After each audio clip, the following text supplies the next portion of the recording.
Ayan, tinitimbang na nila. Ayan po yung may-ari ng gulay. Ayan po yung mga nagtitimbang. Ano yun? Ha? 120. Sayote. 140. Ayan po yung amo. 140? Ayan, ito po yung pwesto nila.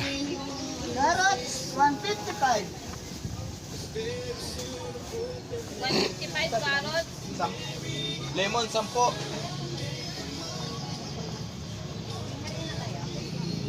Repolyo, 197. 70? Yes. Celery, Kumuha ka na rin sa bag, basta barya. 93. Ito po yung pwesto ng kinukunan ko ng gulay. Itaw, abot. Alamang siyam.